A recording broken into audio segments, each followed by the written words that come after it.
दिल्ली की सड़कों पर सीजेपी का प्रदर्शन, जंतर मंतर से लेकर कनॉट प्लेस तक छात्रों की भीड़। ये तस्वीर आपने टीवी स्क्रीन पर देखी होंगी, इंस्टाग्राम की फीड आपकी भर गई होगी इन तस्वीरों से। देश के युवाओं में गुस्सा और रोष है। वजह है नीट परीक्षा का पेपर लीक होना।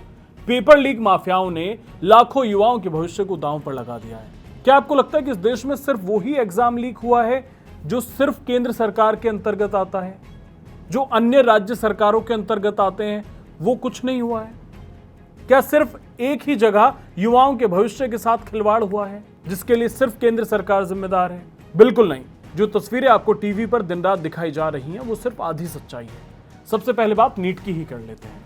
नीट यानी देश के भावी डॉक्टर्स को चुनने वाली परीक्षा। इस परीक्षा के लिए एक बच्चा अपने जीवन के सबसे कीमती साल कमरे में बंद होकर गुजार देता है। माँ बाप पेट काट कर कोचिंग की फीस भरते हैं और जब परीक्षा का दिन आता है तो पता चलता है कि पेपर तो पहले ही व्हाट्सएप पर बिक रहा था। जब पेपर लीक होता है तो सिर्फ परीक्षा रद्द नहीं होती, छात्र का हौसला टूटता है, परिवार का भरोसा बिखर जाता है और दोबारा परीक्षा देने का मानसिक तनाव इंसान को भीतर से तोड़ देता है। इसलिए छात्रों की मांग बिल्कुल जायज है कि सबकी जवाबदेही तय होनी चाहिए। सरकार को छात्रों को भरोसा देना चाहिए। एनटीए से लेकर पेपर प्रिंट करने वाली एजेंसीज तक जांच होनी चाहिए। दोषियों को सजा हो, इस पर सिस्टम का फेल्योर है और इसका कोई बचाव नहीं कर सकता, कोई इसे डिफेंड नहीं कर सकता। लेकिन आपको एक बात और बताता हूं कि सिर्फ नीट नहीं है और जो कांग्रेस, केजरीवाल, ये सब लोग जो बहुत हितैषी हो रहे हैं छात्रों के, जहां पर इनकी सरकार है इन राज्यों में, वहां की स्थिति आपको बताता हूं। वहां पर ये किसी मंत्री और मुख्यमंत्री का इस्तीफा नहीं मांग रहे हैं। झारखंड में जेपीएससी का पेपर लीक हुआ, वहां भी प्रदर्शन हो रहे हैं, मुख्यमंत्री के इस्तीफे की मांग की जा रही है। पंजाब का हाल देख लीजिए, वहां फार्मासिस्ट ऑफिसर भर्ती परीक्षा में गड़बड़ी से हजारों काबिल छात्रों का भविष्य अधर में लटक गया। हिमाचल प्रदेश में भी वही तमाशा चल रहा है, एक के बाद एक पेपर लीक और धांधली।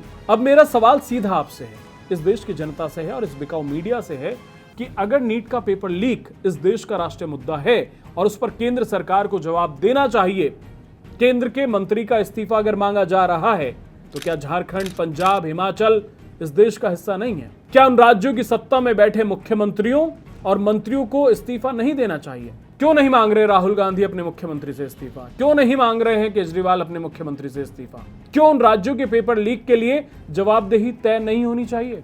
क्या वहां बच्चों के भविष्य के साथ खिलवाड़ नहीं हो रहा है? लेकिन इस मुद्दे पर ना आपको कांग्रेस के राहुल गांधी का बयान दिखेगा, पंजाब पर केजरीवाल साहब कुछ नहीं बोल रहे हैं, झारखंड की सरकार चुप्पी साधे बैठी है। आपको ताज्जुब होगा कि कोई भी मीडिया इस पर नेताओं से सवाल नहीं कर रही है कि भाई वहां का भी तो बताइए, वहां क्या कर रहे हैं आप। बात बिल्कुल साफ है, सरकार किसी भी पार्टी की हो, चाहे दायां पक्ष हो या बायां पक्ष, चाहे केंद्र हो या राज्य, गंदी राजनीति के इस खेल में नुकसान सिर्फ आम लोगों का होता है। वो बच्चे जो बिना किसी सिफारिश के, बिना किसी रसूख के अपनी मेहनत से परीक्षा पास कर भविष्य बनाना चाहते हैं, उनके साथ पेपर लीक बड़ा अन्याय है। हम छात्रों का दर्द देखकर राजनीति का दल तय नहीं कर सकते। छात्र किसी पार्टी का झंडा उठाकर परीक्षा देने नहीं जाता है। छात्र इस देश का भविष्य है, हमारी अगली पीढ़ी है, जिनके कंधों पर कल इस भारत की कमान होगी। ये याद रखिए कि सरकारें आएंगी और जाएंगी, आज कोई और कुर्सी पर है, कल कोई और होगा, लेकिन छात्रों के भविष्य पर राजनीति हुई तो ये देश के लिए बहुत घातक है। अगर आपको अपने बच्चों का भविष्य बचाना है तो इस देश का जागरूक नागरिक बनिए, कोई कॉकरोच या छिपकली नहीं। अपने देश और राज्यों में सरकारों से जवाब मांगिए। क्यों हर भर्ती परीक्षा में दलाल और भ्रष्टाचारी हावी हो जाते हैं? जब तक आप सवाल नहीं पूछेंगे, जब तक आप हर एक सरकार से जवाबदेही नहीं मांगेंगे, तब तक ये पेपर लीक होते रहेंगे, सपने बिकते रहेंगे और देश का युवा सड़कों पर लाठियां खाता रहेगा। अगर इस देश को बचाना है तो हर गलत के खिलाफ आवाज उठानी होगी। लेकिन हमें यह भी ध्यान रखना है कि इन छात्रों के आड़ में, इन छात्रों के कंधों पर रखकर बंदूक चलाने वालों पर भी हमें नजर रखनी पड़ेगी। हमें यह भी ध्यान रखना होगा कि इन छात्रों के आड़ में भारत को नेपाल बनाने का ख्वाब देखने वालों को भी नहीं पनपने देना है। आपकी इस पर क्या राय है? कमेंट बॉक्स में बताइए। चैनल सब्सक्राइब करना ना भूलें। धन्यवाद।